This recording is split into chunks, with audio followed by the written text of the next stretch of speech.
because he knows what is best for them, and that is to believe and for them to believe and follow him. Porque Él sabe lo que es mejor para ellos y lo que ellos pueden creer para seguirlo a Él. In Hebrews, Jesus Christ is the same today, yesterday, and forever. Hebreos nos dice que Jesucristo es el mismo ayer, hoy y por los siglos. Like his Father God, Jesus is unchanging also. Y como su Padre Dios, Jesús también no cambia, tampoco cambia. Jesus' grace and forgiveness is a blessing to those who believe and follow him. La gracia y el perdón de Jesús es una bendición para aquellos que creen en Él y lo siguen. The verse reflects this chapter and another, and not his manner of acting. This is how he deals with individual persons. Este refleja el carácter y no su manera de actuar. Eso es como Él lidia con las personas de manera individual. Let's check and find out what change really means. Vamos a ver exactamente lo que significa el cambio. There are two basic ways for change to take place. Hay dos maneras básicas para que el cambio se dé lugar. Quantitative and qualitative De manera, change. un cambio cuantitativo o un cambio cualitativo. Quantitative change means we go from less to more or from more to less. Un cambio cuantitativo significa que nosotros vamos de menos a más o de más a menos. Qualitative change means change from better to worse or worse to better. Y el cambio cualitativo significa que es un cambio de mejor a peor o de peor a mejor. Or, put another way, or from immature to mature, or from mature back to immature. O puesto de otra manera, de inmaduro a maduro y de maduro a inmaduro. Rest assured that God does not and cannot, he can't change in any of these ways. Lo que sí pueden estar seguros es que Dios no va ni puede cambiar en ninguna de estas maneras.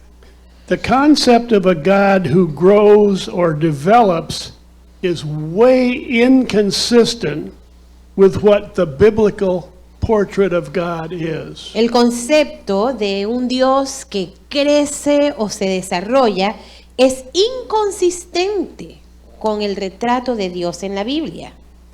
Anybody who tells you that God has changed his mind on modern morals versus what was true generation ago just does not know God at all. Si alguien te dice a ti que Dios ha cambiado y se fija ahora o que Él piensa diferente de lo que es la parte moderna o la moral moderna comparado a años atrás, no te está describiendo al Dios verdadero. Okay, in Scripture there's a passage that I want to spend some time with. Bien, en la Escritura hay un pasaje que me gustaría que pasáramos un tiempo con eso. This may present problems to your application of what we have been saying. Ahora, esto puede que presente problemas en la aplicación de lo que acabamos de decir. The verse is Exodus 32, verses 7 to 14. El pasaje se encuentra en Éxodos capítulo 32, comenzando con el versículo 7 hasta el versículo 14. Make another star next to this in your scripture because it's a very interesting passage to study. Me gustaría que también le colocaran un asterisco al lado de este pasaje, porque verdaderamente es un pasaje muy interesante para que puedan estudiar. This verse is where Moses meets with God and learns that God is going to punish the people for their lack of faith and for their disobedience. Este es el pasaje cuando Moisés se reúne con Dios y entonces sabe de que Dios quiere castigar a su pueblo por su falta de fe y falta de obediencia. Now, Moses learns, first of all, the people have gone back on their promise to make God their God and to follow him. Lo primero que Moisés aprende es que el pueblo no ha cumplido su promesa de hacer que Dios fuese su Dios y seguir a Dios. The people have returned to idol worship by making a golden calf and then bowing down to it. El pueblo había regresado a adorar ídolos, se había hecho un becerro de oro y se había postrado delante de este becerro. The people have lost what faith they had in the beginning, in God and in Moses. A este punto el pueblo había perdido toda la fe que tenía tanto en Dios como en Moisés. Okay, now Moses, after learning this, approaches God in full faith with the following prayer of intercession. Entonces cuando Moisés sabe que esto es lo que iba a suceder, Moisés se acerca a Dios con completa fe, con la siguiente oración, que era una oración de intercesión.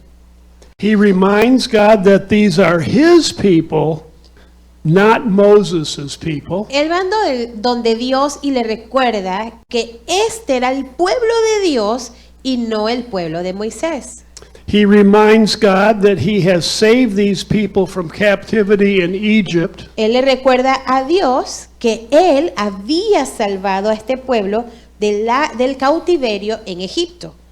He reminds God that he, Moses, is just a servant of God, doing a job that he was given by God.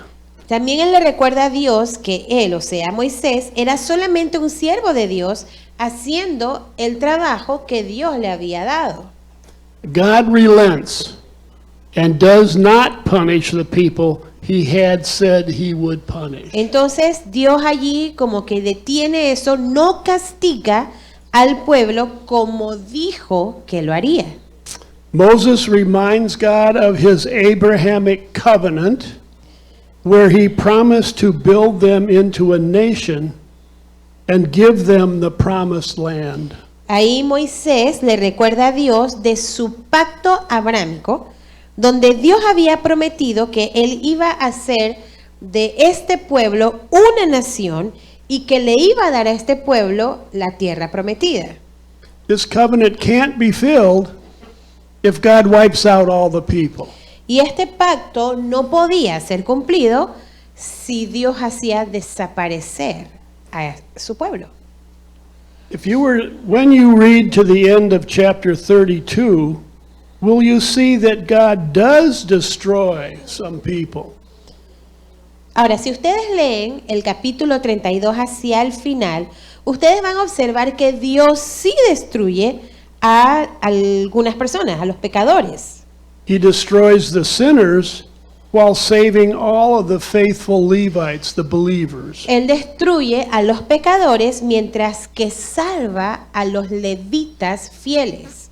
Now, does this passage mean that God changes his mind? Ahora, la pregunta es, ¿este pasaje significa que Dios cambia de parecer? When one of your congregation comes to you and says, "Look, God changed his mind," Si alguien de tu congregación se acerca a ti y te dice, mira, Dios cambia de parecer, what will your response be? ¿cuál sería tu respuesta a esa persona? My belief on this is that this is not an example of a wishy-washy God. Para mí, mi respuesta es que este no es un ejemplo de un Dios debilucho. This is an example of a loving God responding to a faith-filled prayer of intercession on behalf of his people. Sin embargo, es un ejemplo de un Dios amoroso respondiendo una oración de intercesión llena de fe de parte del pueblo Let me say o para el bien del pueblo. Let me say that again. This is an example of a loving God responding to a faith-filled prayer of intercession on behalf of the people. Déjenme repetir nuevamente esto. Este es un ejemplo de un Dios amoroso respondiendo a una oración de intercesión llena de fe para el bien del pueblo. Moses was not asking anything for himself. Aquí Moisés no estaba pidiendo absolutamente nada para su propio bien. This was all for the people that Moses knew that God loved and wanted for his own. Este era para el pueblo que Moisés sabía que Dios amaba y que Dios quería para sí mismo. Now, as we as individuals pray to God, Ahora, a medida que nosotros como individuos oramos a Dios on behalf of somebody else who is suffering, por el bien de otra persona que pueda que esté sufriendo, remember this passage in Exodus. recuerden este pasaje en Éxodos.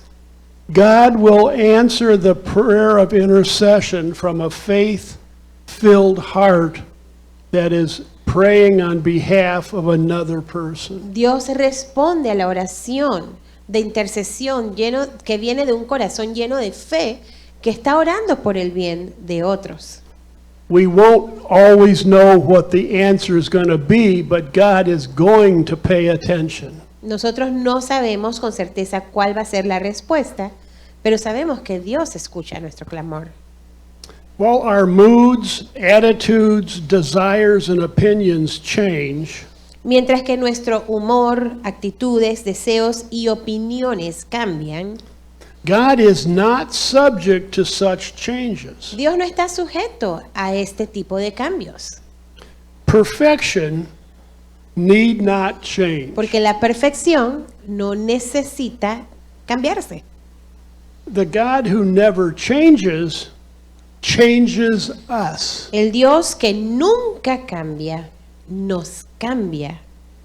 Referring to 2 Corinthians 5, we read, "Therefore, if anyone is in Christ, he is a new creation. The old has passed away, behold, the new has come." Segunda de Corintios 5:17 dice, por lo tanto, si alguno está en Cristo, nueva criatura es. Lo viejo ha pasado, he aquí todas las cosas son hechas nuevas. We never need to wonder what God's attitude toward us will be. Nosotros nunca debemos estar como tratando de adivinar cuál es la actitud de Dios hacia nosotros. First of all, God always judges sin. Primero, Dios siempre juzga el pecado. And second of all, God always forgives the sin of a contrite heart. Y lo segundo es que Dios siempre perdona el pecado de un corazón contrito. Thank you. Gracias.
Creo que tenemos algunas personas con nosotros que han salido de su propio país para vivir en otro país. O tal vez en algún momento vivía en algún lugar de Panamá y tenía que pasar por alguna razón a otra casa, otro distrito, otra provincia, no sé, donde no conocía mucha gente. Sí, ¿alguien ha vivido eso? Sí, tenemos varios. Menos en este lado que allá, no sé por qué. ¿Alguien me puede describir cómo fue el proceso de cambiar de vivir en algún lugar a otro lugar? Y no sé si alguien le recibió en el nuevo lugar, cómo ayudó las personas allá o no.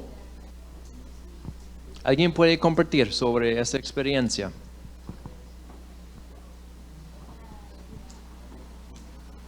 Ok, yo soy colonensa, yo nací en la provincia de Colón, viví 27 años ahí. Nos mudamos acá a Raiján. La primera vez que nosotros llegamos, entramos a la casa de una familia que sí nos recibieron. Nos dio la oportunidad de estar un tiempo con ellos. Le damos gracias a Dios por ellos. Pero la transición no fue nada fácil, porque solamente conocíamos a nuestra familia, a más nadie por el área, y tuvimos que ir conociéndolos poco a poco, encima de que dejamos todo en esa provincia, trabajo, nuevos retos, nuevos lugares de estudio, conocer a las personas y así que no fue fácil tampoco para nosotros, así al 100%, hay más o menos que no fue esa transición entre una provincia a otra. Muchas gracias. ¿Alguien más?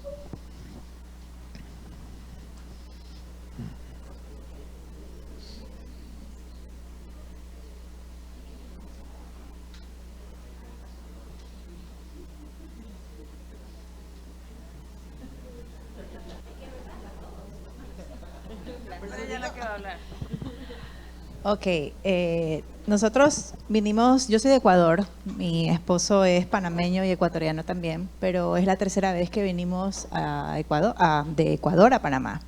Pues obviamente la transición no es nada fácil, como dijo mi hermana. Hay mucha soledad, hay luchas, pues el sentimiento de dejar a la familia y pues y en mi caso de perder familia estando aquí. Entonces son muchas cosas que suceden, pero afortunadamente contamos con un Dios que nos sostiene y que nos ayuda a salir de esas situaciones. Y en mi caso, pues buscamos una iglesia donde nos sentamos como en casa, y esa es la iglesia de la pastora María Elena, que somos partes. Es que esa es una bendición también. Muchas gracias. ¿Alguien más? ¿Alguien ha tenido la experiencia de llegar a un lugar sin ayuda? Sin que haya alguien para recibir, para orientar.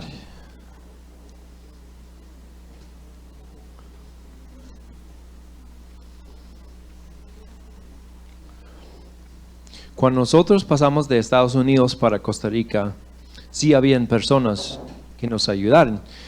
Habían personas también que nos dijeron cosas antes de pasar de país en país que no eran verdades. Al final nos extrañó bastante. Por ejemplo, el jefe del jefe me dijo antes de llegar a Costa Rica, hay que llevar molino para café, porque en Costa Rica no se puede conseguir café molido en los súperes. Y llegamos a Costa Rica, bueno, compramos molino para café, y claro que Costa Rica es un país muy cafetero. Y era difícil encontrar café en grano. Entonces intentó ayudarnos, pero al final la información no nos ayudó para nada. Y ahora tenemos guardado el molino para café, mayormente sin uso. Pero esa misma familia sí nos orientó con bastantes detalles sobre la vida o cómo iba a ser la vida en Costa Rica. Lo que pasó fue que el jefe del jefe del jefe viajaba mucho y la esposa era quien siempre iba a los súper para comprar. ¿Pueden imaginar la experiencia de llegar a un lugar sin ayuda, sin conocer a nadie. Bueno, tal vez lo que están viviendo algunos migrantes que pasan por acá y pasan por Costa Rica, Nicaragua, hasta allá en el norte, ¿verdad? Tal vez conocen a alguien, tal vez no, pero seguro en algún momento en camino están en algún lugar donde no conocen a nadie y tal vez los vemos diariamente a la par de la carretera vendiendo papitas, pastillas. Un día vi un joven haciendo, ¿cómo se llama?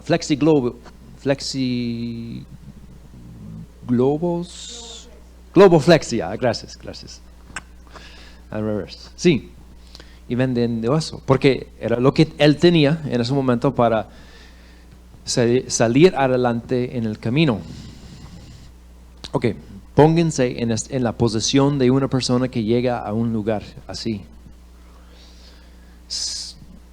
sin tener con quién contar.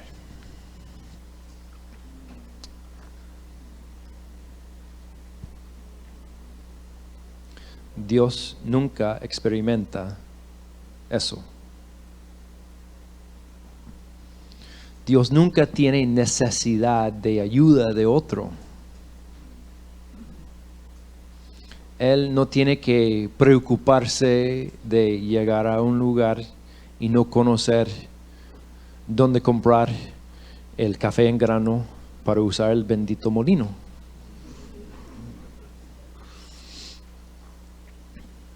Él es independiente, no tiene necesidades. Página 5. Y tenemos dos definiciones en esta página de lo que queremos decir como qué es ser independiente. No ser dependiente de nadie. Él es súper independiente como ustedes en Panamá, que celebran no sé cuántos días de independencia. ¿Verdad? Costa Rica tenemos un día nada más. Ustedes tienen por lo menos 2. ¿Verdad? 3. Escucho 4. Tenemos 2 definiciones aquí. La primera dice,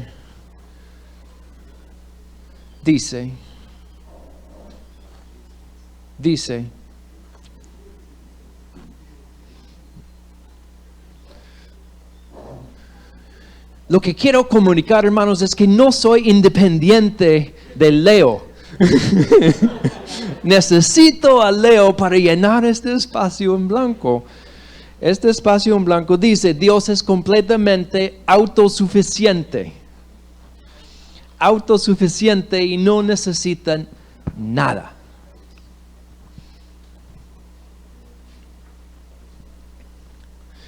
¿De qué estamos hablando cuando decimos que es autosuficiente, no necesita nada?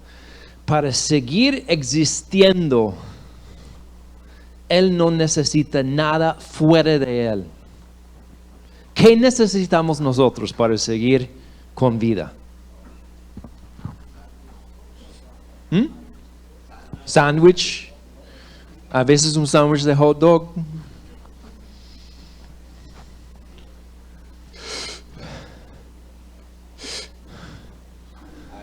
Aire, agua, combustible, la comida. Relacionarnos con otras personas. Bueno, porque si no hay una relación con una persona del otro género, ¿qué pasa? No hay futuros humanos. ¿Ok? No, pero sí vemos que la vida es mejor cuando estamos en relación con otros.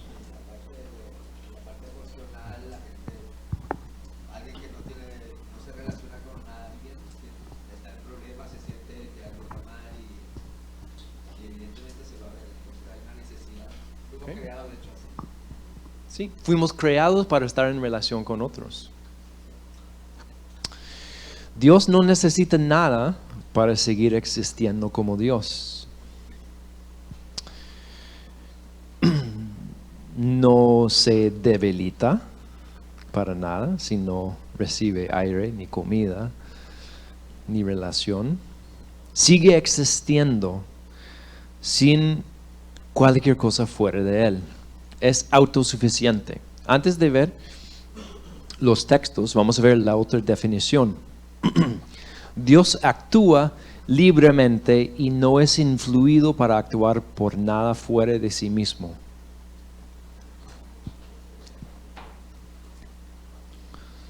Dios actúa libremente y no es influido para actuar por nada fuera de sí mismo.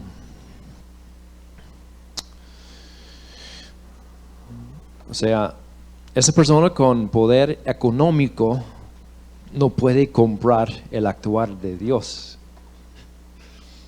No tiene necesidad, no tiene capacidad de estar influido hasta ser forzado a actuar. Él es independiente. Entonces, primera definición, es independiente en su existencia. Y en esta, es independiente de acuerdo con sus acciones. Existencia y acciones. Regresamos a la primera definición para ver estos textos. Salmos 50, 11 y 12. Dice, conozco a todas las aves de los montes, y mío es todo lo que en el campo se mueve. Si yo tuviera hambre, no te lo diría a ti, porque mío es el mundo y todo lo que en él hay. Saben que hay o existen mitos de otros pueblos, además del pueblo judío, acerca de la creación del mundo y acerca de dónde vino el ser humano. Hasta hay mitos sobre el gran diluvio también. No es único para la tradición judía cristiana. Pero no se cuenta exactamente la misma historia. En cuanto a la creación del ser humano, según una religión pagana, ahí de Babilonia, los seres humanos llegaron a existir porque ya existían varios dioses, pero tenían hambre.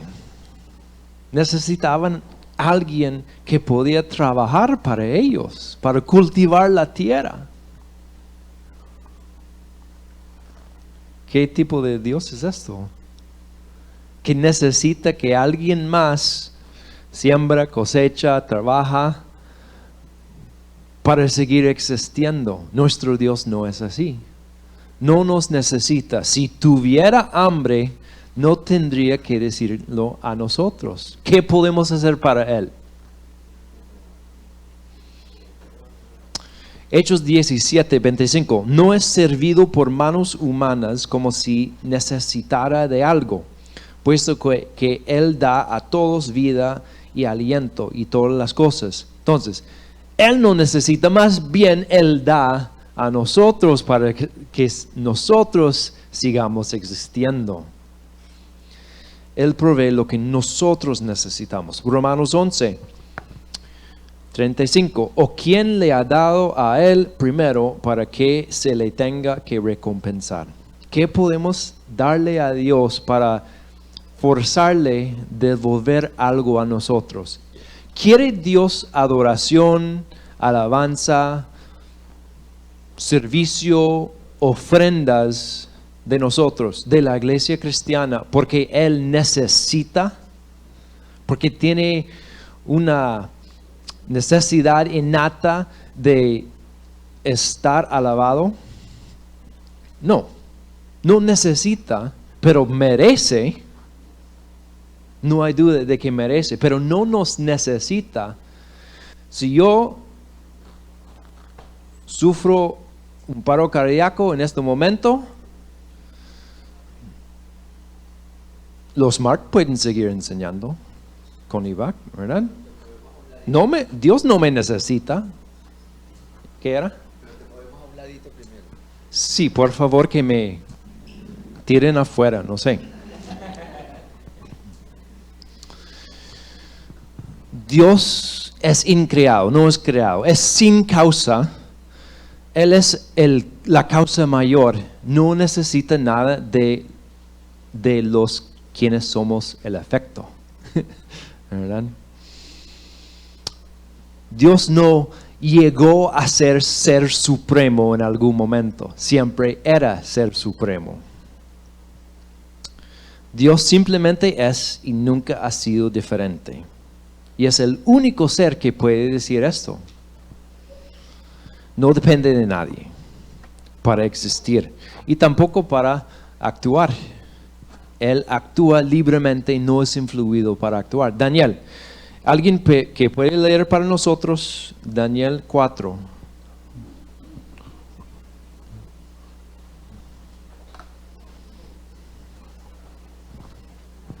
Daniel 4, 34, 36. Voy con micrófono. Mas al fin del tiempo, yo, Nabucodonosor, alcé mis ojos al cielo, y mi razón me fue devuelta, y bendije al Altísimo, y alabé y glorifiqué al que vive para siempre, cuyo dominio es sempiterno, y su reino por todas las edades. Todos los habitantes de la tierra son considerados como nada, y él hace según su voluntad en el ejército del cielo y en los habitantes de la tierra, y no hay quien detenga su mano y le diga, ¿qué haces? En el mismo tiempo mi razón me fue devuelta y la majestad de mi reino. Mi dignidad y mi grandeza volvieron a mí, y mis gobernadores y mis consejeros me buscaron, y fui restablecido en mi reino, y mayor grandeza me fue añadida. Gracias. Entonces, cuando Nabucodonosor se da cuenta de la realidad última, de que Dios no necesita a nadie más y no tiene que pedir consejo, no tiene que pedir permiso de nadie, recobre ¿cómo se llama eso? Su posición, su capacidad de razonar, deja de comer zacate. Cordura, esa es la palabra que tenía por acá, que no alcanzaba. El reino de Dios permanece de generación en generación. Si todos nosotros dejáramos de seguir a Dios y todas las iglesias representadas en esta aula dejaran de servir a Dios, ¿es disminuido su reino? No, para nada. Él reina con nosotros, sin nosotros, con plata, sin plata, sigue siendo el rey. ¿Verdad? Isaías 40. ¿Quién guió al Espíritu del Señor o como consejero suyo le enseñó? ¿A quién pidió consejo y quién le dio entendimiento? ¿Quién lo instruyó en la senda de la justicia, le enseñó conocimiento y le mostró el camino de la inteligencia? O pensamos en esos finales capítulos del libro de Job. Después de que hablen los amigos, después de que le culpen y Job insiste en su rectitud, después la respuesta de Dios a Job es, ¿quién sos? En comparación con quién soy, el yo soy. Job era dependiente, de repente no tenía nada. Dios seguía igual. Implicaciones entonces. Para Dios nada es necesario, pero Él decide relacionarse con nosotros voluntariamente. no nos necesita, nos bendice con una relación con Él. No necesita nada y no necesita a nadie.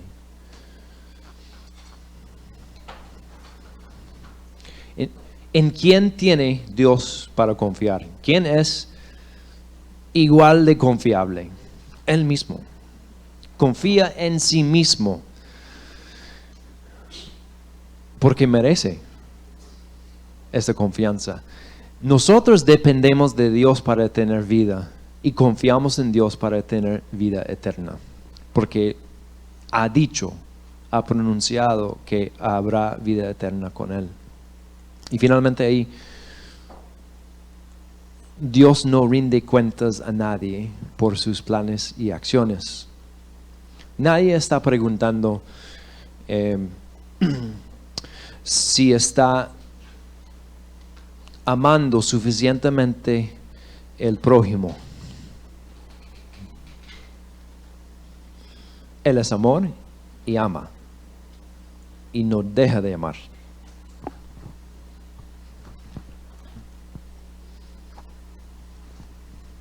Okay. Pasamos a la otra página, página 16. Bueno, antes de empezar con esta, vamos al puro principio del folleto. A ver ese diagrama de todo el curso para ver dónde hemos estado y a dónde vamos. Ya vimos que Dios existe, vimos los argumentos para la existencia de Dios, vimos las perspectivas falsas acerca de Dios y estamos finalizando en este momento la parte de arriba del diagrama acá, de que Dios es grande. Hemos visto que Dios es un espíritu vivo, eterno, o es vida, es eterno, es espíritu. Hemos visto que es sumamente impresionante por esas palabras omnisciente, omnipresente, omnipotente.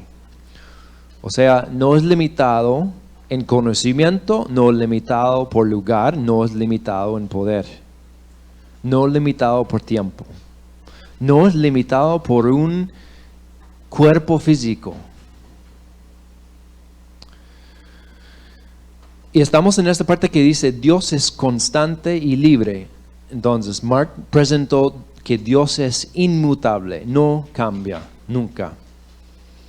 No es, y que es, acabamos de ver que Él es independiente, no necesita nada para existir ni para asesorar sus acciones.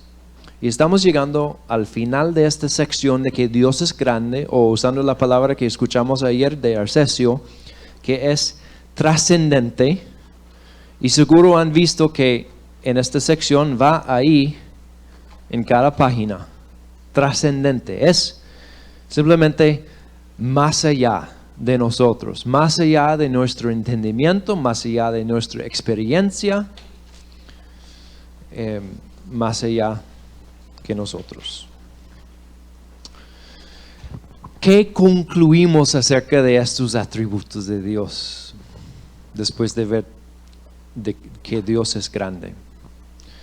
Que lo que vemos en la página 16, Dios es misterioso. No lo entendemos. Entendemos una parte, tal vez, pero creo que no captamos la mayoría. Podemos hablar acerca de Dios, podemos entender un poco y hasta podemos hablar palabras correctas acerca de Él, pero no somos espíritu, no somos eternos, no somos omnipresentes, no somos eternos para entender lo que Él es completamente. Es un misterio para nosotros. Definición: Dios mismo y las formas de ejecutar sus planes están más allá de nuestra capacidad para entender completamente.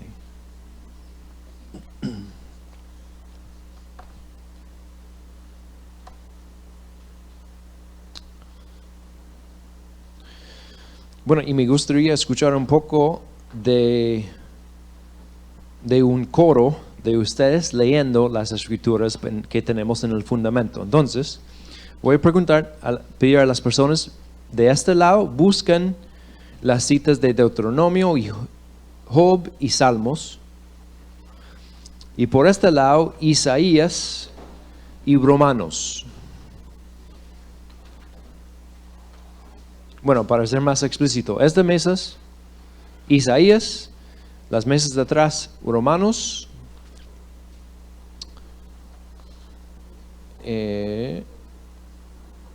dos, Deuteronomio, las dos siguientes, Job, y las otras dos, Salmos. No vamos a ver todo el libro de Job. Entonces voy a pedir que alguien lea cada pasaje acá.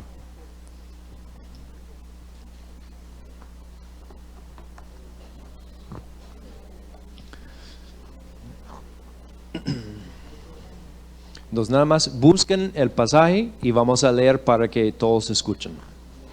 Entonces vamos a empezar con Deuteronomio 29:29. Las cosas secretas pertenecen a Jehová nuestro Dios, mas las reveladas son para nosotros y para nuestros hijos para siempre, para que cumplamos todas las palabras de esta ley. Gracias. Moisés hablando con los israelitas cuando estaban a punto de entrar a la tierra prometida. Salmos 139. ¿Es? ¿O no? Job 9:10. Lo tengo. El que hace grandes cosas inescrutables y maravillas sin número. Gracias. Siguiente pasaje. Salmos 145. Grande es Jehová y digno de suprema alabanza, y su grandeza es inescrutable. Gracias. Siguiente, tenemos Isaías.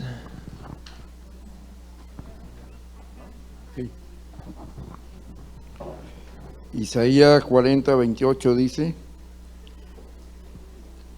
dice,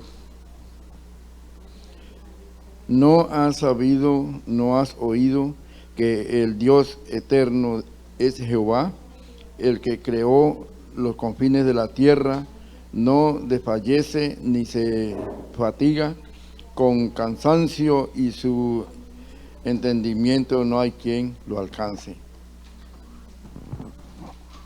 Nadie alcance el entendimiento del Señor.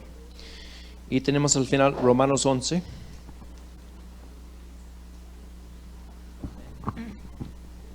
Romanos 11, 33, 34. ¿Cierto? Oh profundidad de las riquezas de la sabiduría y la ciencia de Dios, cuán insondables son sus juicios e inescrutables sus caminos. Porque ¿quién entendió la mente del Señor? ¿O quién fue su consejero? Gracias. Insondables sus juicios, inscrutables sus caminos. No podemos captar ni entender totalmente quién es. Hasta a veces Dios usa personas malvadas para declarar su verdad. Personas que quieren dañar a la iglesia, personas que quieren dañar al pueblo judío.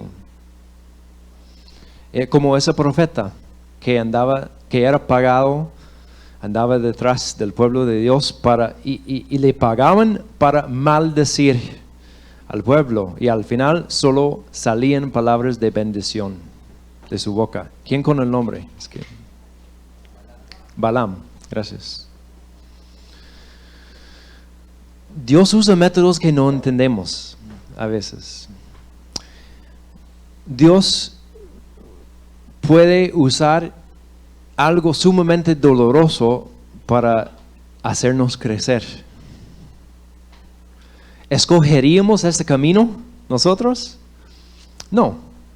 Es un misterio porque Él obra así, pero lo hace. Implicaciones de este misterio. El hecho de que Dios es misterio asegura que mantendremos una actitud de asombro y adoración. No podemos fingir entender. No podemos alcanzar su conocimiento. ¿Quién somos para tener algo más que una actitud humilde? Y esto requiere que confiemos en Él cuando sus maneras parezcan extrañas, o su existencia, o su ser, sus cualidades. No entendemos cómo puede ser uno y que haya tres que sean uno. Es un misterio. Dios no puede ser entendido completamente ni manejado por nosotros. Y a la vez que es espíritu vivo, eterno, omnipresente, omnisciente, todopoderoso, inmutable, independiente y misterioso, también es bueno. Vamos a pasar para la última sesión de esta noche a esta idea de que Dios es inmanente. Van a ver a partir de la página 17, Dios es bueno, Dios es inmanente, Dios está cerca a su pueblo. A la vez de estar más allá, como nos habló Arcesio, a la vez de estar más allá, es un Dios inmanente, cercano a su pueblo. No es como ese Dios deísta que creó y ya se alejó. Es inmanente, está cerca a su pueblo. Los vamos a dar 5 minutos para estirarse, si quieren, y vamos a empezar de nuevo.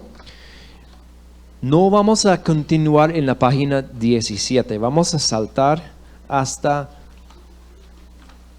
¿cuál es?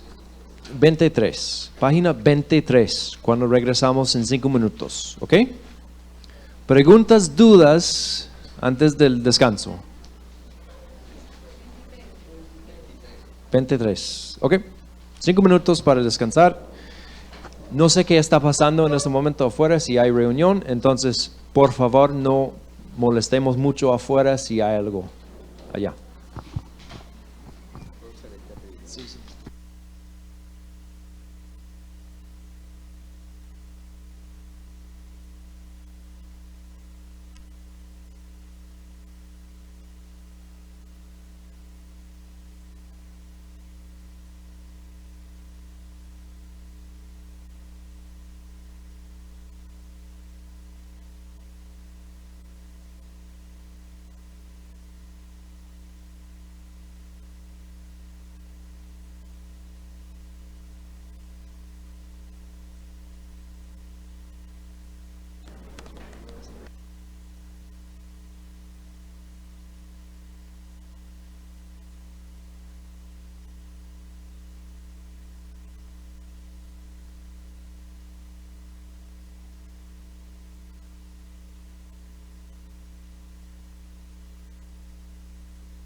Hola, hola. ¿Se escucha, no? Está bien.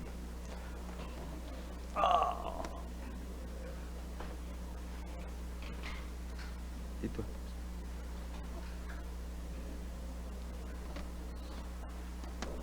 Ya pasaron 5 minutos, ¿sí? Son las 7:30, sí tengo la hora y media que me dijeron. Muy bien, perfecto. Ok, buenas noches hermanos, Dios les bendiga.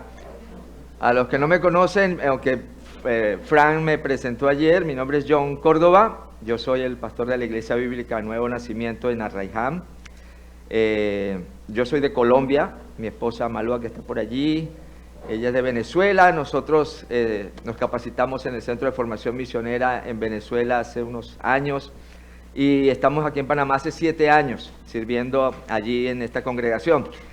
Y bueno, la verdad que un privilegio y una linda sorpresa poder estar esta noche compartiendo un poquito de lo que el Señor nos está enseñando y bueno, no sé ustedes cómo han estado con todo el tema en cuanto a hablar de Dios y los atributos de Dios, pero algo que me hizo pensar, volver a revisar y prepararme para poder compartir, es que cada vez que busco acerca de Dios y cada vez que me pongo a repasar cosas que ustedes, yo estoy seguro que aquí la mayoría hemos hablado o han conocido, han estudiado sobre que Dios es omnisciente, es todopoderoso y todos los atributos que hemos visto, pero no sé si les pasa a ustedes, pero yo cada vez que voy a revisarlo me doy cuenta de cuán poquito sé. Yo le decía al pastor Arcesio ¿cuándo fue? El lunes, que lo más maravilloso de poder estudiar de Dios es darnos cuenta de cuánto todavía nos falta por conocer. Por más que tú digas, no, pero es que yo ya he visto 50 seminarios o he estudiado 60 libros, yo estoy seguro que no puedes llegar a otra conclusión de decir, wow, cuánto me falta todavía para conocer de Dios. Y les tengo noticias, lo bueno de eso es que así va a ser la eternidad también. Vamos a estar conociéndolo.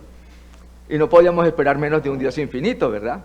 No podíamos esperar menos. Entonces, me imagino que esa ha sido la perspectiva y para mí ha sido un proceso bien bonito. Otra cosa que también pensaba y viendo lo que estamos considerando es que, lo han dicho varias veces, nosotros cuando estudiamos a Dios estamos estudiando como unas partecitas de Él, ¿no? Como partes de Él, pero sabemos que no es así. Dios es todo, Dios realmente no es una composición, Dios es un Dios simple en cuanto a que no está compuesto, pero es todo lo que estamos viendo y lo completa todo lo que Él es, ilimitado. Entonces, yo quisiera esta noche, hoy, antes de empezar a hablar lo que vamos a ver, imagínense esto. ¿Cuántos saben nadar aquí? ¿Saben nadar bien? ¿Saben? ¿Cuántos no saben nadar? Nada. Ok, voy a hablar con los que no saben nadar. Los que saben nadar se me quedan ahí tranquilitos un momento.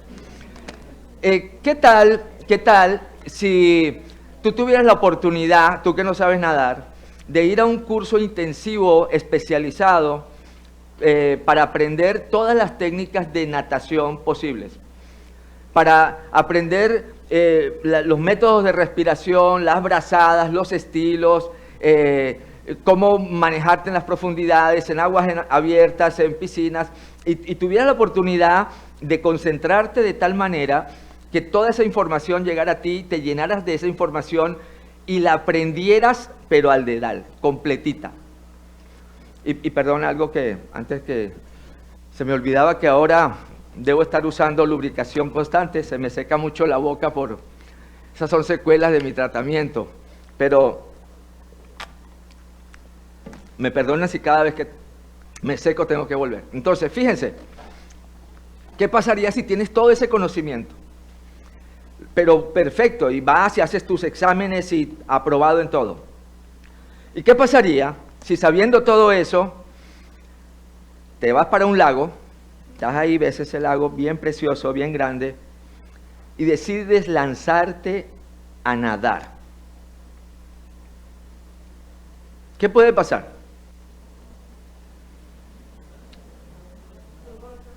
¿Ah?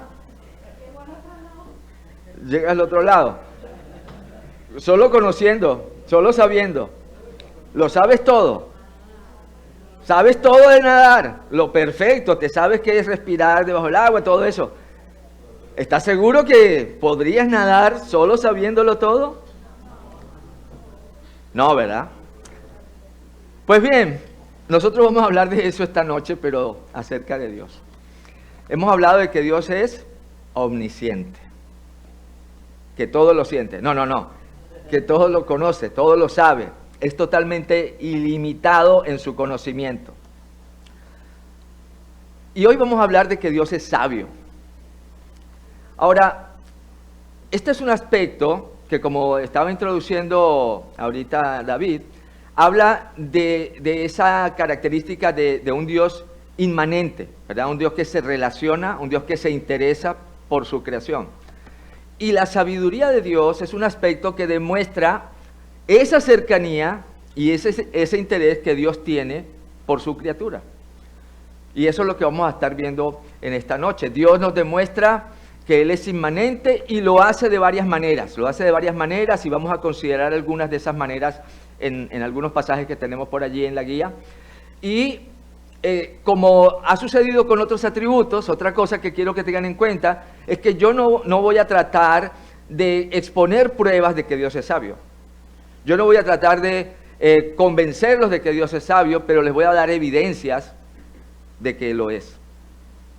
Están respaldadas por la Escritura y bueno, después cada quien, como siempre, va a tener que considerarlas como la verdad o no. Así que vamos a ver de evidencias que están en la palabra de Dios.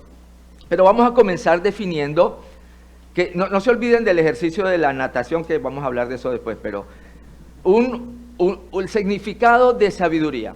Alguien que me pueda dar un significado personal, ¿qué piensa que es sabiduría? Pero no todos porque no tengo chocolate para todos ni nada. ¿Qué es sabiduría? Como yo no me sé el nombre de muchos, de los que me sé el nombre voy a empezar a señalarlo. A ver, sabiduría.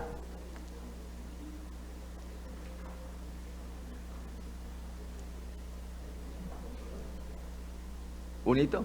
Ajá. Sabiduría.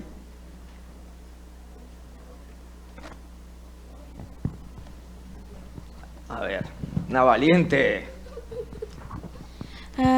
Sabiduría es algo que sabes y que aprendes, pero que no practicas. Ok. Es medio así. Por ahí va la cosa, ¿no?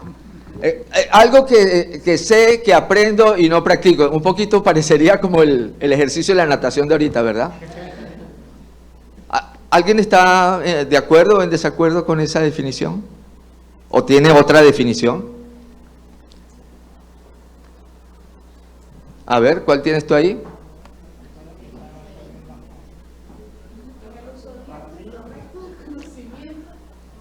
No, lo tienes clarito, Yo le voy a dar una definición, no es la que está allí, pero es una definición que nosotros tenemos y manejamos, el mundo la maneja. Mira lo que dice: la sabiduría es una cualidad atribuida a quien posee una gran cantidad de conocimiento y que se distingue porque usa ese conocimiento de manera hábil y prudente. Voy a repetir. La sabiduría es una cualidad atribuida a alguien que tiene una gran cantidad de conocimiento y que aplica ese conocimiento de manera hábil y prudente. ¿Sí? Por lo tanto, mi hermanita allí dio en el palo nada más, le faltó aplicar lo que sabe. Por eso, cuando hablábamos de tener la capacidad de conocer todo acerca de la natación, sería muy bueno saberlo, pero si eso no se aplica o no se sabe aplicar en la forma práctica, no va a servir de nada. Ahora, recuerda este concepto, tenlo en mente porque vamos a ver más adelantito otra vez sobre eso y sobre Dios. Ahora, la Biblia expone claramente y habla que Dios es sabio. La Biblia lo dice. Acompáñenme a Job, capítulo 12, versículo 13.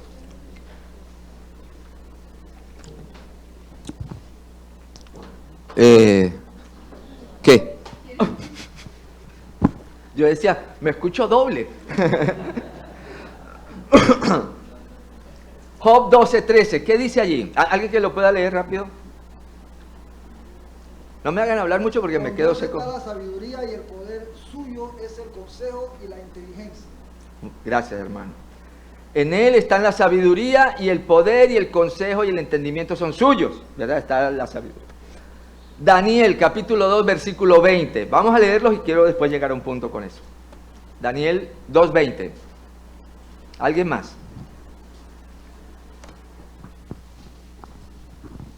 Vamos a declararlo lector oficial, es el que lee en todos.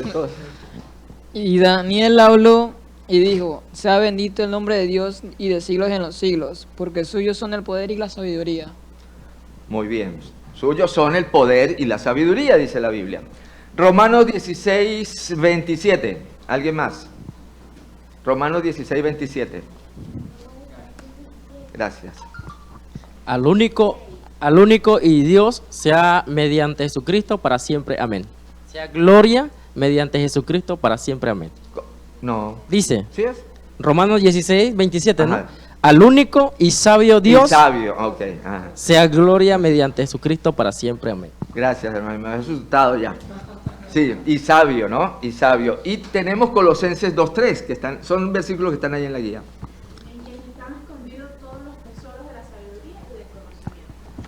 En quien están escondidos todos los tesoros de la sabiduría y el conocimiento. Ahora, estos son, ustedes saben, son apenas 4 versículos, pero tenemos la Biblia repleta de versículos y pasajes que nos hablan de que Dios es sabio. De manera que es muy claro que la Biblia nos revela, y Dios mismo, que es el autor de la Biblia, se revela así como un Dios sabio. Ahora, pensando en el concepto de sabiduría que hablamos ahorita, ¿cuál fue el concepto de sabiduría que dimos?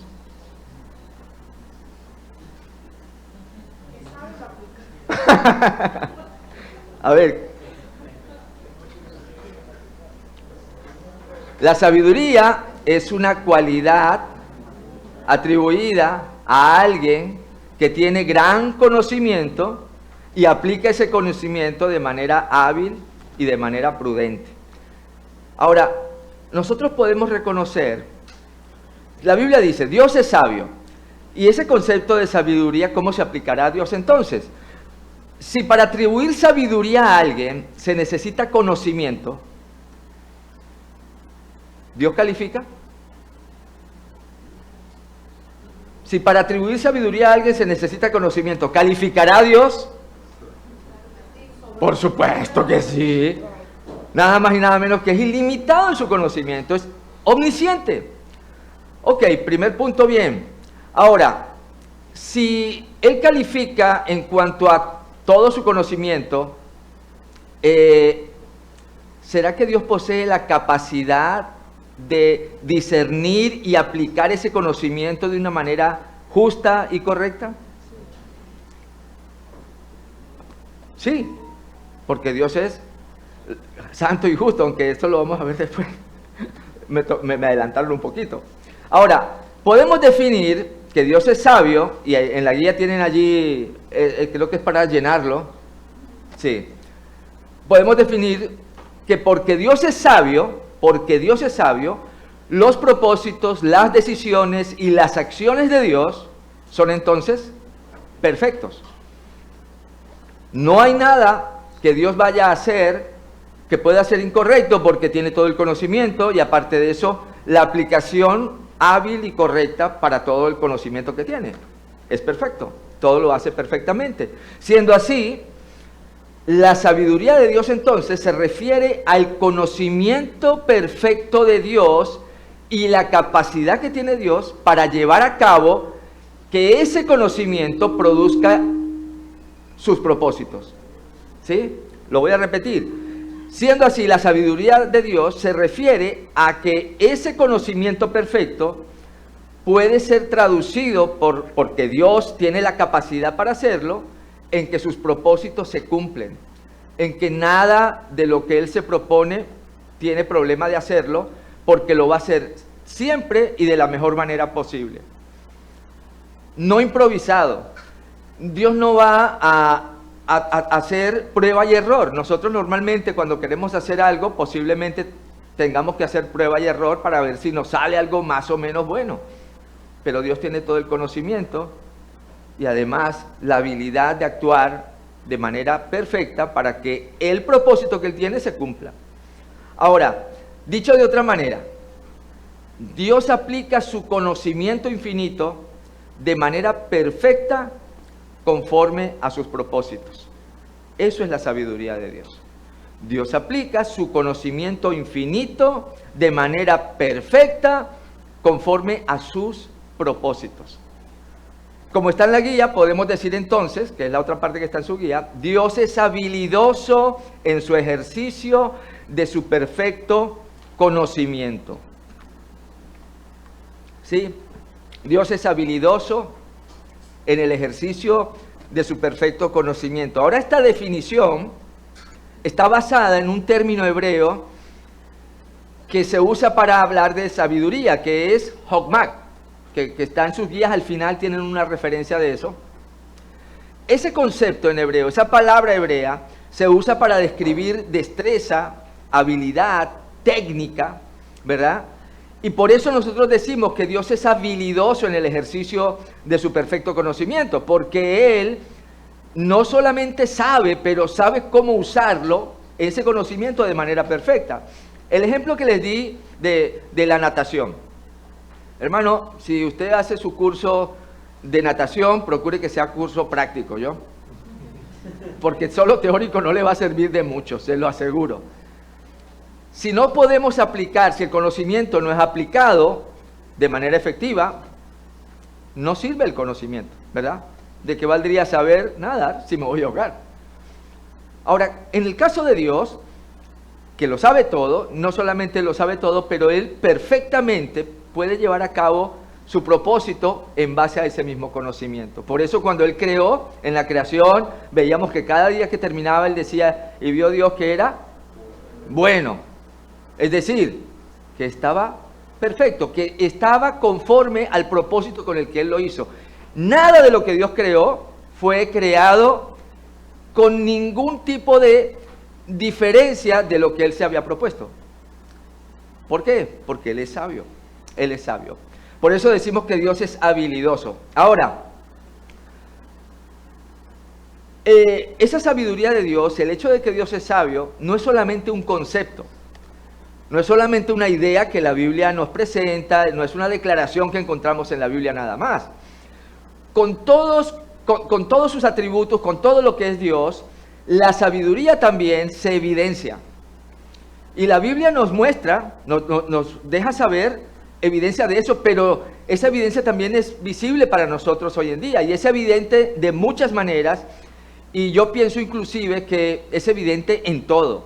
De hecho, en la guía tenemos solamente 3 perspectivas allí de la manera en que podemos tener demostrada la sabiduría de Dios, pero cuando tú te pones a ver te das cuenta de que es mucho más amplio, que realmente en todo podemos encontrar la sabiduría de Dios.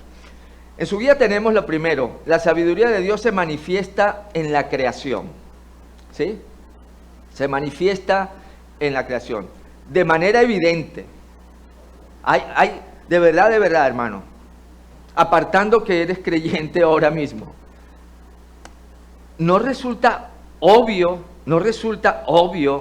que la creación, que lo que veas de la creación demuestra a alguien que tenía que saber muchísimo para crear lo que creó, pero no solo que sabía muchísimo, sino que fue capaz de ejercer ese conocimiento para producir lo que se produjo. Hay un salmo, el Salmo 104, el salmista declara allí en el versículo 24, cuán hermosas son tus obras, oh Señor, con sabiduría las has hecho todas, llena está la tierra de tus posesiones. Hermano, basta con contemplar el mundo actual, aún el mundo actual, que sabemos que está corrompido, está bajo maldición, pero basta con verlo y tenemos que maravillarnos. ¿Sabes qué pienso siempre cuando, y normalmente cuando tenemos un estudio que se llama estudio bíblico cronológico para gente que está conociendo del Evangelio. Y cuando hablamos de la creación, uno de los puntos que siempre me parece tan tremendo es que a veces es como tan cotidiano poder levantarnos y ver el sol y ver la lluvia o ver un pájaro y ver todo eso, que no nos causa maravilla muchas veces, o casi nunca, ¿verdad? ¿Cuántas veces usted se levantó, vio el sol y dijo, wow, el sol, qué maravilla? No, ¿verdad? Lo que puedo decir es el sol, qué fastidio tener calor otra vez, ¿no? Pero no, nos deberíamos maravillar. Cuando nosotros contemplamos el mundo natural y nos ponemos a pensar en lo complejo que tiene todo ese mundo, tenemos que maravillarnos. Yo les quiero recomendar, si no lo han visto, hay un video que se llama Dios de Maravillas. Lo pueden conseguir por YouTube, usted lo busca, Dios de Maravillas. Hermanos, es un video bien, me encanta porque, y sobre todo cuando quiero compartir con alguien acerca de Dios, porque te lleva a reflexionar en aspectos en los que nosotros no pensamos, como en un copo de nieve. ¿Sabe la maravilla que hay en un copo de nieve? Es impresionante. Y en ese video va pasando por la creación, en los detalles, en muchas cosas que nosotros ignoramos porque no estamos pendientes de eso, para maravillarnos. Nuestro Dios es un Dios de maravillas porque es un Dios sabio. Así que la creación misma atestigua la sabiduría de Dios. Desde la complejidad del universo, que hemos hablado, el hermano Mark hablaba ayer del universo, y eso es otra, de verdad que cuando estaba estudiando esto yo decía, bueno, yo no sé cuántas horas voy a necesitar si quiero hablar de todo lo que me emociona ver aquí, pero el universo, cada vez el hombre va logrando, haciendo grandes logros, y lo que está descubriendo es que no alcanza nada, que todavía falta, pero no solamente en lo macro, también en lo mínimo. Cada vez que el hombre va hacia lo mínimo, se da cuenta que hay más y más. Antes la célula era lo que, wow, ahora los micro no sé qué cosa y los micro tal. Dios es maravilloso porque Él es sabio. Otra manera en que se demuestra la sabiduría de Dios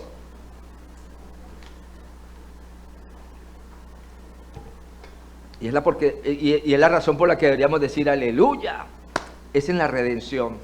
En la redención. La redención expresa el carácter sabio de Dios. ¿Ustedes han visto alguna vez han visto una película? A mí me encantan esas películas, donde, no me vayan a tomar a mal, ¿no? Porque me gustan las películas donde hay un ladrón que diseña un plan perfecto para robarse algo. Y estoy a favor de que lo pueda lograr. Solo me pasa a mí, seguro. Pero el tema es que es tan espectacular, que todo lo planifiquen y que todo vaya a salir wow y tal. Dios es un planificador sabio. En las películas, que son películas, pues las cosas normalmente salen bien, no sin que antes haya habido algunos imprevistos, ¿verdad? Porque si no, no hay emoción en la película. Pero con Dios no pasa así. Con Dios no hay imprevistos. Su plan no solamente es perfecto, sino que se lleva a cabo perfectamente. Mira lo que dice 1 Corintios, capítulo 1, versículos 23, 24 y 30. Pablo está allí hablando a la iglesia, está llevándola a considerar justamente lo que implica el hecho de la obra de Cristo en la cruz. Y entonces dice, pero nosotros predicamos a Cristo crucificado, piedra de tropiezo para los judíos y necedad para los gentiles. Sin embargo, para los llamados, tanto judíos como griegos, Cristo es el poder de Dios y la sabiduría de Dios. Versículo 30. Pero por obra suya están ustedes en Cristo Jesús, el cual se hizo para nosotros sabiduría de Dios y justificación y santificación y redención. Ahora, si tú te das cuenta, lo que encontramos realmente en la redención es que cómo Dios mostró de una manera sabia, resolvió un problema tremendo, ¿verdad? Porque había un problema, un dilema tremendo. El gran dilema del hombre cuando peca es que está en la situación en que hay dos cosas, como dos caras de una moneda, que deben resolverse y que son un dilema. Por un lado, el hombre es pecador y por eso está destituido de la gloria de Dios. es algo que tiene, ¿verdad? Y que le impide estar con Dios y no se lo puede quitar, el pecado. Un problema. Pero el otro lado de la moneda dice que para poder estar con ese Dios necesitas una justicia perfecta y no la puedes alcanzar. Oh, y ahora, ¿quién podrá defendernos? Ninguno dijo yo. Eso es un dilema tremendo. Pero ¿sabes qué? Dios, sabio, Él resolvió ese problema, ese dilema. Por un lado, definitivamente, Dios actúa de manera tal que la obra de Cristo en la cruz provee tanto justicia como salvación para el hombre. Justicia para Dios, la justicia de Dios es cubierta, pero también muestra amor al hombre a través de la salvación. Entonces, Dios ve ese dilema y siendo Él santo y justo, una justicia perfecta que debe aplicar, Él no puede dejar en vano de aplicarla, tiene el plan de la obra de Cristo en la cruz y nos encontramos con la manifestación del amor de Dios y la justicia de Dios al mismo tiempo de una manera tremenda. Y por supuesto, la sabiduría allí está expuesta en ese plan perfecto. ¿A quién se le podía ocurrir que Él mismo era el que iba a pagar y Él era el mismo el que iba a hacer toda la obra? A pesar de la caída del hombre y el pecado que entró en el mundo, Dios tenía un plan para redimirlo. Él lo tenía establecido. Y vemos cómo Dios en su sabiduría, en su justicia, es el justo y el que justifica, como dice Romanos 3:26. Ahora, por otra parte, no solamente la redención es un plan perfecto para nuestra salvación o para librarnos de la condenación, también para transformarnos espiritualmente. Hay una transformación. Dice la palabra de Dios que cuando nosotros aceptamos a Jesucristo como nuestro Señor y Salvador, hemos nacido de nuevo, nacemos de nuevo. Somos nuevas criaturas y comenzamos un proceso de santificación. ¿Y cómo se desarrolla ese proceso de santificación, ese proceso de crecimiento, de madurez? Pues guiado por la sabiduría de Dios. Es la sabiduría de Dios la que nos lleva a caminar en ese camino de crecimiento y madurez. Y no se queda allí, porque la redención no culminó solamente con nuestra salvación, nuestro posicionamiento, pero dice la Escritura que la redención va a culminar cuando nosotros seamos glorificados. Vamos a ser glorificados en nuestros cuerpos, cuando seremos completamente libres del pecado, cuando seremos hechos perfectos, y ese es el objetivo último de la redención. Entonces, por eso nosotros podemos decir que la redención es una de las formas más profundas en que podemos reconocer la sabiduría de Dios. Dios es sabio. Y sin lugar a dudas la obra de la redención lleva el sello de la sabiduría de Dios. En tercer lugar, la sabiduría de Dios también se demuestra en la iglesia. En la iglesia. Sí, vamos a leer Efesios. Efesios 3, 9 y 10. Y sacar a la luz cuál es la dispensación del misterio que por los siglos ha estado oculto en Dios, creador de todas las cosas. De este modo, la infinita sabiduría de Dios puede ser dada a conocer ahora por medio de la iglesia a los principados y potestades en los lugares celestiales. ¿Cómo es posible que diga Pablo que por medio de la iglesia entonces se conoce, se revela la sabiduría de Dios? Bueno, con la enseñanza en la predicación. ¿Qué se predica en una iglesia como debería ser? ¿Qué se predica en un púlpito? La palabra de Dios. ¿Y la palabra de Dios qué es? ¿O de qué habla? ¿Ah? Sabiduría de Dios. Sabiduría de Dios. Expresa todo lo que es Dios. Y a través de la predicación de la palabra, los creyentes aprendemos sobre la sabiduría de Dios, aprendemos sobre cómo aplicar esa sabiduría a nuestras vidas. ¿Cómo nosotros podríamos vivir sabiamente si no tuviéramos el conocimiento de lo que Dios nos dice en su palabra? ¿Qué aplicaríamos? ¿Cómo lo aplicaríamos? La Escritura está llena. La Escritura no es un libro de lectura para, no sé, pasar el tiempo. Es un libro práctico. Nos lleva a actuar, a practicar, a poner en práctica. ¿En qué otra parte? En la consejería, en la orientación. Allí vemos cómo la iglesia puede ser un instrumento para mostrar la sabiduría de Dios. ¿Cómo? Pues aconsejando. Cuando hay problemas en el entorno de la iglesia, guiando a los miembros de la iglesia, ¿verdad? La consejería pastoral principalmente puede ser una, o inclusive yo pienso que la consejería nosotros todos deberíamos estar de alguna forma tan alimentados de la palabra de Dios, de la sabiduría de Dios, que podríamos y deberíamos poder aconsejar a otros también. Eso no es trabajo solo del pastor, es el trabajo del creyente. La adoración, en la alabanza. Allí también en la iglesia nosotros podemos reflejar la sabiduría de Dios. De hecho, en nuestros himnos, en nuestros cantos, nosotros expresamos y adoramos y mostramos la sabiduría de Dios. En el discipulado. Todas esas son maneras en las que la iglesia muestra la sabiduría de Dios. Ahora, algo más que podemos reconocer sobre la sabiduría de Dios es que Dios imparte su sabiduría voluntariamente. Voluntariamente Él da su sabiduría, Él da voluntariamente sabiduría a su pueblo y lo hace porque Dios es la fuente de toda sabiduría. ¿Sí? Así que cuando decimos que Dios lo hace, imparte sabiduría voluntariamente, estamos diciendo que la Biblia declara, escuchen bien, la Biblia declara que Dios está dispuesto a compartir su sabiduría con aquellos que son suyos. No lo obliga a nada, es su deseo. Él está dispuesto. Dios no retiene su sabiduría, sino que la ofrece generosamente.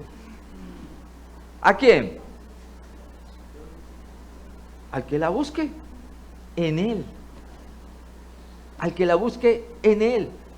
Por ejemplo, vemos el caso más especial sobre esto, pienso yo, con el rey Salomón.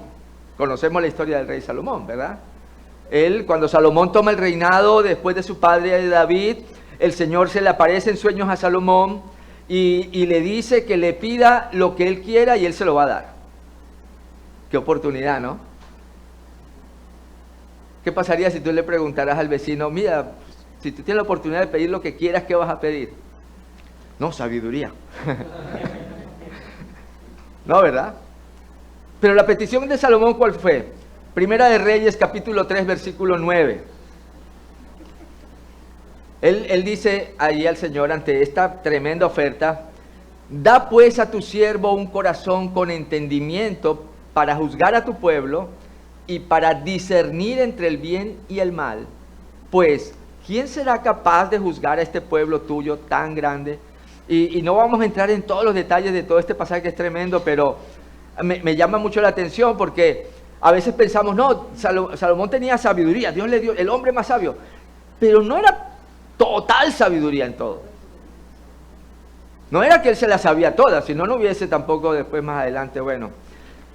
Pero él pidió específicamente para ser un buen juez, para juzgar sabiamente entre lo bueno y lo malo para el pueblo. Él no pidió, Señor, hazme sabio para invertir en Wall Street de la mejor manera. No, estaba pensando en su pueblo, en el pueblo de Dios. Y entonces vemos que Dios le da un corazón sabio, un corazón entendido para juzgar. Y leemos entonces más adelante en el capítulo 4, versículo 29, Dios dio a Salomón sabiduría, gran discernimiento y amplitud de corazón como la arena que está a la orilla del mar. Hermanos, dice la Biblia que no ha habido ni va a haber alguien con la sabiduría que tuvo Salomón para juzgar. Dios le dio a Salomón toda esa inteligencia, sabiduría extraordinaria para juzgar, como no habrá ni ha habido nadie en el mundo. Otro ejemplo que vemos en la Escritura, hay dos versículos que tienen ahí en sus guías, que es Proverbios 2:6, ¿verdad? Que dice, porque el Señor da sabiduría, de su boca viene el conocimiento y la inteligencia.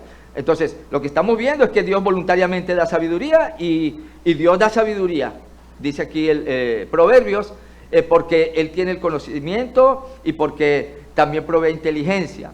O bien conocido versículo de Santiago también, Santiago 1:5, que lo oramos mucho y lo decimos: si alguno de ustedes está falto de sabiduría, pídala a Dios y Él la va a dar abundantemente y sin reproche. O sea, no, Señor, dame sabiduría, y vienes mañana otra vez y todos los días le estás pidiendo y Él no te dice: no, ya deja de estar pidiéndome sabiduría. No, Él está allí deseando, está deseándolo. La sabiduría verdadera proviene de Dios y Él está dispuesto a concedérnosla, a dárnosla, generosa y voluntariamente, hermano. Sin embargo, suena todo muy bien hasta aquí y tal vez la tomamos a la ligera, pero debemos notar que aun cuando es la voluntad de Dios darnos sabiduría, Él desea darnos sabiduría, darla abundantemente, sin reproche, como dice aquí en Santiago, hay ciertas condiciones, hay algo que se requiere de nosotros en este sentido. Volvamos a Proverbios capítulo 2, pero vamos a leer ahora desde el versículo 1, para llegar al versículo 6. ¿Cómo dice allí Proverbios 2:1? ¿Quién lo quiere leer? Que me ayude.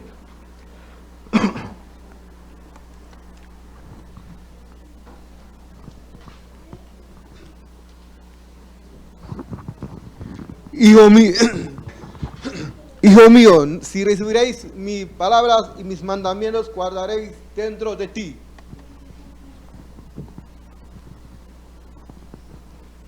Haciendo estar atento tu oído a la sabiduría, si inclinaréis tu corazón a la prudencia. Si clamares a la inteligencia y a la prudencia, dieres tu voz. Y si como a la plata lo buscaréis y la escudriñaré como las a tesoro. Entonces entenderás el temor de Jehová y hallarás el conocimiento de Dios. Porque Jehová la da sabiduría de su boca, viene el conocimiento y la inteligencia. Porque Jehová...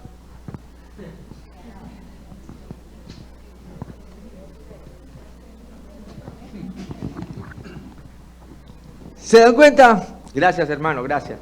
¿Se dan cuenta que Dios da voluntariamente sabiduría? Pero, y solo me quiero enfocar en un versículo, el versículo 4. Podemos ver otras cosas allí, pero quiero enfocarme solo en ese. Dios imparte voluntariamente sabiduría, pero, ¿qué dice allí el versículo 4?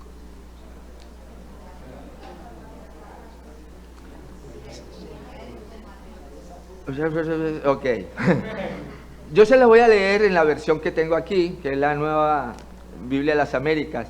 Si la buscas como plata y la procuras como tesoros escondidos, entonces entenderás el temor del Señor. Fíjense algo. ¿De qué nos está hablando esto? Si buscas como plata, ¿cómo se buscará la plata? ¿Cómo se buscará un tesoro que está escondido?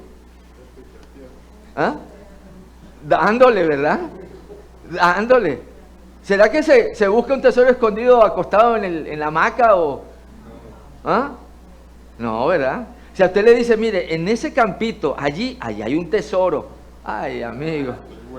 Ya lo veo dándole pala a eso y pico, ¿verdad? Hay un ánimo. Nos habla de una búsqueda deseosa, nos habla de algo intenso, ¿verdad? Algo donde nos proponemos. Una buena palabra para eso es diligencia. Actuar con diligencia, es decir, con disposición, de manera activa. ¿Sí? Entonces, cuando nosotros buscamos sabiduría, o podemos reconocer que la sabiduría es un regalo de Dios para nosotros, pero únicamente se le otorga a quien la busca con sinceridad, a quien va a Dios buscando sabiduría verdaderamente. Y Él la da. Es lo que dice su palabra. ¿Dios miente? No, lo veíamos hace un momento, no puede. Además, recibir la sabiduría también implica fe. implica fe. Santiago, leímos el versículo 5, ¿verdad? Si alguno de ustedes falta de sabiduría, pídala a Dios y Él la va a dar abundantemente y sin reproche a quien se la pida. Pero, dice el versículo, se nos olvida el versículo 6, pero pida con fe sin dudar. Ahora, pedir con fe no nos está diciendo, no, usted tiene que pedir con ese deseo, usted tiene que sentir ese deseo en el corazón, usted tiene que algo allí palpitarle para que, si usted lo siente bien sentido, entonces ahí sí lo va a conseguir. Eso no es lo que dice. No se trata de eso cuando dice que pidamos con fe y sin dudar. Es entendiendo y teniendo la convicción y la certeza de que aquel a quien le pedimos no solamente puede, pero quiere dar, conforme a su voluntad.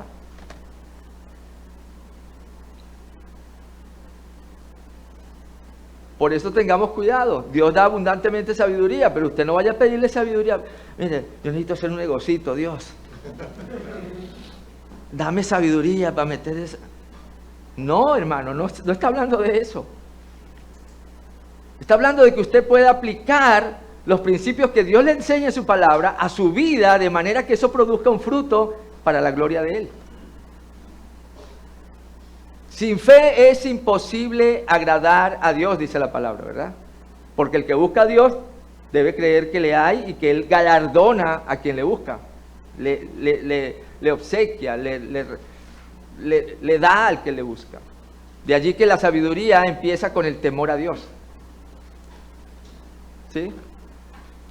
Entonces, cuando nosotros aplicamos sabiduría, esa sabiduría que Dios nos da, el propósito de esa sabiduría es que nosotros podamos aplicarla en nuestra vida y que esa manera de vivir ahora tenga rectitud, es decir, que podamos vivir y tengamos la capacidad creciente de distinguir lo que es correcto y lo que es incorrecto. Esa es la sabiduría que Dios quiere que apliquemos a nuestra vida y es la que a través de su palabra tú vas conociendo. Mire, ¿por qué los pastores somos tan fastidiosos diciéndole, hermano, lea la Biblia? Hermano, estudie su Biblia. Mi hermano, porque si usted quiere aprender y crecer y tener el entendimiento para aplicar sabiduría, necesita saber lo que Dios le está diciendo allí. ¿Qué va a aplicar? ¿Qué va a aplicar? Y no es como ir a estudiar natación sin práctica. Si usted está leyendo su Biblia, aplique, ¿verdad? Aplíquelo. Eso es sabiduría y es la sabiduría de Dios que podemos aplicar. Entonces Dios está dispuesto a darnos sabiduría, pero no vamos a poder recibirla si nuestras metas están centradas en nosotros mismos en lugar de estar centradas en Dios, en quién es Él. Y para finalizar, yo quiero mencionar dos formas inferiores que hay, o dos formas menores de sabiduría. Y saben que estaba pensando que hablamos de dos formas menores de sabiduría o inferiores, pero yo creo que tristemente esas formas menores suelen ser más deseadas por el hombre hoy en día que la sabiduría propia de Dios. Y van a ver que es así. Están compitiendo con nuestra devoción a Dios. ¿Y sabe lo más triste? Que muchas veces ganan. Y más triste aún, que es la mayoría de las veces. Tenemos la sabiduría humana o terrenal. ¿En qué se basa eso? ¿De qué habla? Bueno, eso es el conocimiento humano y las experiencias de la vida. Esa es la sabiduría de la que nos solemos jactar. ¿Cuántos son aquí profesionales o tienen carreras o posgrados o...? No levante la mano porque no quiero que sea jactancioso tampoco, ¿no? Pero normalmente la gente siente importancia, siente valor, siente prestigio de acuerdo al mundo de conocimiento que tiene. Entre más estudios tiene, se siente mejor, se siente superior, ¿verdad? Sin embargo, el tema es que la aplicación de esa sabiduría, en el mejor de los casos, es buena para la vida en este mundo, pero no para la eternidad. ¿No le sirve para más? Excelente que usted sea el mejor médico, una persona muy conocedora de una materia en particular y sea muy bueno en lo que hace, me parece, eso está bien. El problema es cuando esa sabiduría le hace poner su confianza en ella en lugar de buscar la sabiduría de Dios. Es una sabiduría basada en el poder, en el éxito, en la riqueza material, en la búsqueda del placer mundano. Esa es la sabiduría del mundo. Y por eso le decía que compite, ¿verdad?, con la sabiduría de Dios. Esa es la sabiduría que viene académicamente, la sabiduría empresarial, en las inversiones, en el liderazgo. El hombre en general lucha, compite por ella, ¿verdad? Pero ¿cuántos están debatiéndose y peleando codo a codo por la sabiduría de Dios? ¿No? Ahora, estamos claros de que por mucha sabiduría del nivel que quieras y en el área que quieras que tengas, no puedes superar la sabiduría de Dios, ¿verdad? El pequeño detalle de que Dios es sabio para todo, en todo, ilimitadamente. El hombre se puede especializar en una cosa, quizás en dos, y hasta ahí. Hasta ahí. Pero Dios es sabio en todo. Por ejemplo, un inversionista puede ser el mejor, una persona que se ha preparado, capacitado, tiene mucho conocimiento, sabe aplicar su conocimiento en el área de los negocios, de la finanza. ¿Puede llegar a cometer una inversión que le traiga pérdidas? Claro que sí. Por supuesto que sí. ¿Por qué? Porque aunque conoce mucho el mercado, aunque sabe de las finanzas, aunque es bueno aplicando ese conocimiento, puede fallar.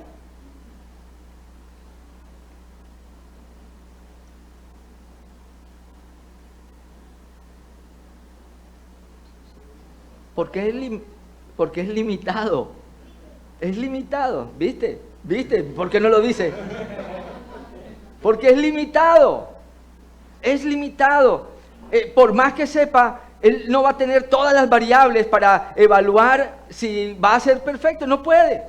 Es limitado. Sin embargo,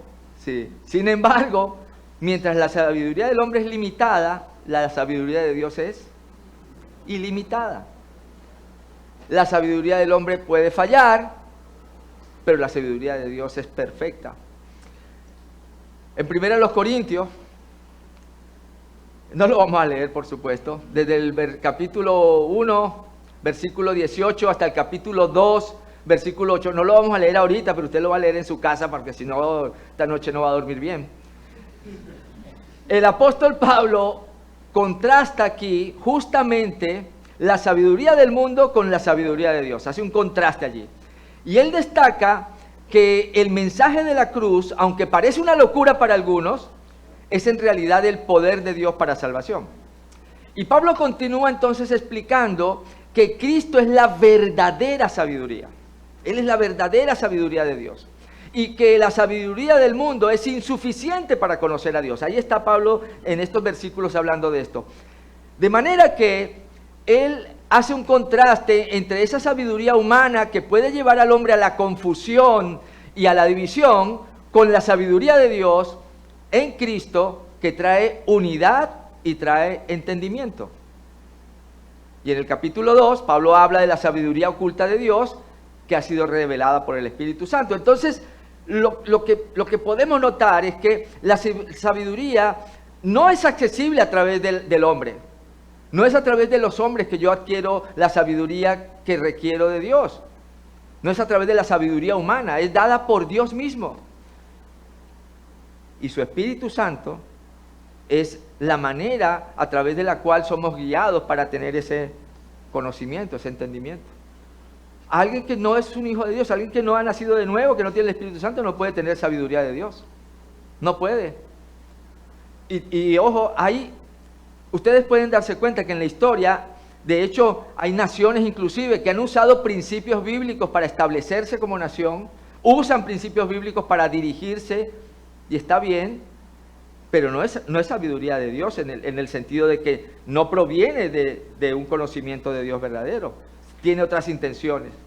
Así que, en resumen, estos versículos allí en Corintios lo que destacan es la superioridad de la sabiduría de Dios sobre la sabiduría humana y la revelación de la sabiduría divina a través del Espíritu Santo.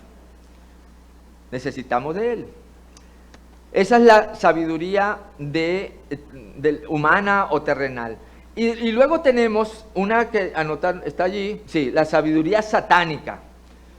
Y me imagino que usted ya está pensando, no sé, un cuarto negro y una capucha, no sé qué cosa de esa. Pero yo creo que podemos llamarla también la sabiduría del sistema del gobierno de Satanás. Vamos a leer Santiago capítulo 3, versículo 13 al 16. Alguien que lo pueda leer, por favor. Santiago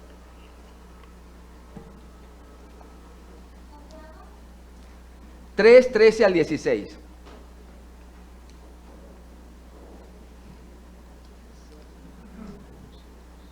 ¿Quién dijo yo? Ajá.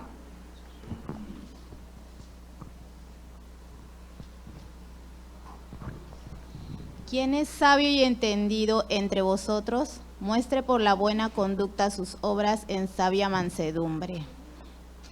Pero si tenéis celos amargos y contención en vuestro corazón, no jactéis, ni mintáis contra la verdad. Porque esta sabiduría no es la que desciende de lo alto, sino terrenal, animal, diabólica. Porque donde hay celos y contención, allí hay perturbación y toda obra perversa. Gracias, hermana. Fíjense, Santiago aquí está advirtiendo contra la sabiduría que es terrenal, animal, diabólica, dice él. ¿Qué es esa sabiduría? Bueno, esa sabiduría se refiere a la sabiduría que no proviene de Dios. La que no proviene de Dios. Es la que viene y se establece por los deseos humanos. Es la que se establece por las influencias negativas del mundo. Un ejemplo sería una persona que lucha por alcanzar el éxito, no importa quién se lleve por delante. Mi fin es que quiero lograr esto y yo, bueno, si tengo que pisotear a este, lo voy a pisotear. ¿Sí? Y puede parecer muy sabio. De hecho, hay gente que aplaude del juega vivo, ¿no? Como decimos aquí. Le parece, wow. Oye, es una perspectiva de sabiduría del mundo en el que se logran los objetivos de una manera egoísta y se puede aplaudir, pero es destructiva. Es satánica en ese sentido. Es satánica porque es lo que promueve el gobernador de este siglo. Ahora, ese tipo de sabiduría que llama aquí terrenal es porque está centrada en los deseos y las ambiciones mundanas de nosotros. Eso que solamente me hace pensar en mí, solo en mí. Primero yo, segundo yo, tercero yo y cuarto, pues yo también. Terrenal y animal. ¿Qué es esa sabiduría animal? Bueno, es la que está basada en los instintos egoístas, en lugar de valores y principios, donde quiero satisfacer mi propio deseo, mi propia carnalidad, y es diabólica porque se aleja de Dios, nos aleja de la voluntad de Dios. Todo eso está en contra de lo que es Dios. Y Santiago entonces nos anima a alcanzar una sabiduría que viene de Dios, que se caracteriza por la pureza, por la paz, la consideración, la sumisión, la misericordia, la imparcialidad, la sinceridad. Esa es la sabiduría de Dios. Hermanos, yo no sé si llegamos a notar lo privilegiados que somos. Tenemos un Dios que no solamente es el creador de todo el universo, que no solamente vemos que es trascendente, como hemos estado hablando, que es omnipresente, omnipotente, y que por todas esas cualidades ya podríamos decir, wow, ese es el Dios que yo quiero, pero también es un Dios cercano, que está con nosotros, que nos provee. Estamos hablando apenas de uno de sus perfecciones, como lo es su sabiduría, que no la tiene y se la guarda para Él, y yo soy el único que sabe, sino que la comparte con sus hijos, sus criaturas, para que nosotros podamos vivir de la manera en que Él se ha glorificado. Somos privilegiados de tener eso. Y yo creo que si hay algo que me anima cuando estaba estudiando aquí, era poder reflexionar en mi propia vida y darme cuenta cómo estoy aprovechando esa sabiduría de Dios entonces. Porque no se trata solamente de que sepamos que Dios es sabio. Él no quiere solamente que nosotros sepamos que Él es sabio. Él quiere que sepamos que Él es sabio, pero que su sabiduría quiere que la vivamos nosotros. Y la dispuso ahí en tu palabra, su palabra. Tú tienes la Biblia, tú tienes su palabra. Entonces, que podamos vivirla, hermano. Y esto es todo lo que tengo. Ya podemos ir para casita.